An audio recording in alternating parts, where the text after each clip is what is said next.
Hi everyone! Mapuspos nawa kayo ng pagpapala at kapayapaan. Una sa lahat, pasalamatan natin ang Diyos pagkat siya'y mabuti, ang kanyang pag-ibig ay pangwalang hanggan at mananatili. Romans 8 verse 35 nasusulat na sino ang makapaghihiwalay sa atin sa pagmamahal ni Kristo. Okay, dito sa Romans chapter 8, may ilang tanong si St. Paul. Ang unang tanong, kung ang Diyos ay panig sa atin, sino ang laban sa atin? Sino ang maghaharap ng sakdal laban sa mga hinirang ng Diyos? Sino nga ang hahatol ng kaparusahan? At ang huling tanong, sino ang makapaghiwalay sa atin sa pagmamahal ni Kristo? Ang sagot sa unang tanong, ang Diyos ay panig sa atin. At sinabi ni St. Paul na hindi ipinagkait ng Diyos sa atin ang kanyang bugtong na anak, kundi pinagkaloob niya sa atin. Kung naipagkaloob ng Diyos sa atin ang kanyang bugtong na anak, hindi ba niya ipagkakaloob sa atin ang lahat ng ating kailangan? Dahil panig ang Diyos sa atin, ipagkakaloob niya sa atin ang lahat ng ating kailangan, kasama na ng kanyang anak. Okay, sino ang maghaharap ng sakdal laban sa mga hinirang ng Diyos o sa ating mga nanalig? Wala, sapagkat nasusulat na ang Diyos ang nagpapawalang sala sa atin. Kung tayo pinawalang sala na ng Diyos, sino pa ang maghaharap ng sakdal laban sa atin? Ang Diyos ang hukom ayon sa kasulatan. Sino ang hahatol ng kaparusahan? Si Kristo Jesus ba na nasa kanan ng Diyos? Sinabi ni St. Paul, hindi. Sapagkat ang Panginoong Hesus pa nga ang namatay at muling nabuhay, at ang Panginoong Hesus ngayon ang namamagitan para sa atin. Dahil sa pagkamatay ng Panginoong Hesus sa krus, ang Diyos ay nakapagkasundo sa tao at sa lahat ng nilalang. Dahil sa pagkamatay ng Panginoon sa krus, hindi na tayo binibilang ng Diyos sa mga kaaway niya, kundi tinuturing niya tayong mga kaibigan ayon sa kasulatan.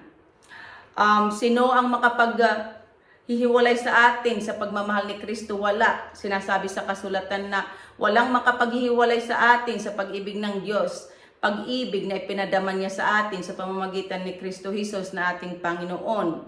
Walang makapaghihiwalay sa atin sa pagmamahal ni Kristo ayon sa kasulatan.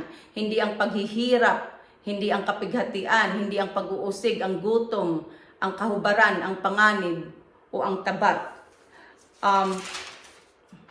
Ang paghihirap at gutom ay kinatatakutan ng tao. Ito ang number one enemy natin. Ito ang number one enemies natin. Marami ang gagawa ng paraan kahit masama para lamang hindi makaranas ng paghihirap, hindi makaranas ng gutom at sa kawalan ng maisusuot. Ang paghihirap at gutom ang ginagamit na weapon ni Satanas laban sa atin.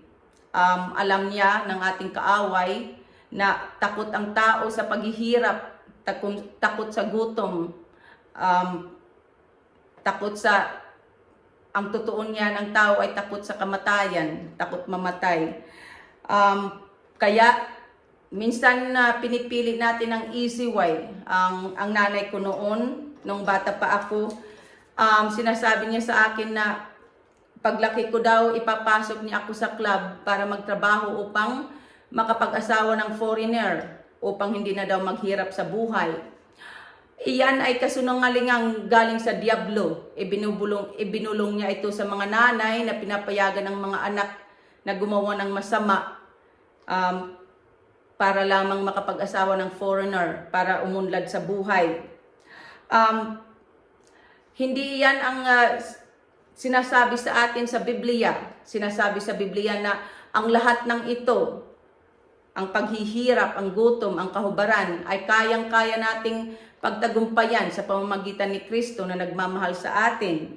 Sinabi ni St. Paul na sapagkat natitiyak kong ang kamatayan, ang buhay, ang mga anghel, ang mga pamunuan, ang mga bagay sa kasalukuyan, ang mga bagay na darating, ang mga kapangyarihan, ang kataasan, ang kalaliman o alinmang nilalang ay hindi makapaghiwalay sa atin sa pag-ibig ng Diyos.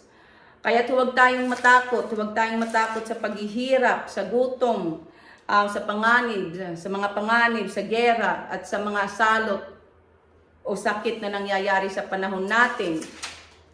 Kundi magpakatatag tayo sa ating pananalig ayon sa itinuturo nila sa atin sa Biblia. Alalahanin natin na ang lahat ng ito Ang lahat ng bagay ay lilipas. Ang lahat ng mga kinatatakutan natin ay lilipas. Ngunit ang pag-ibig sa atin ng Diyos ay hindi mawawala. Nasa atin ang Diyos makapangyarihan. Whoever has God lacks nothing. God alone is enough.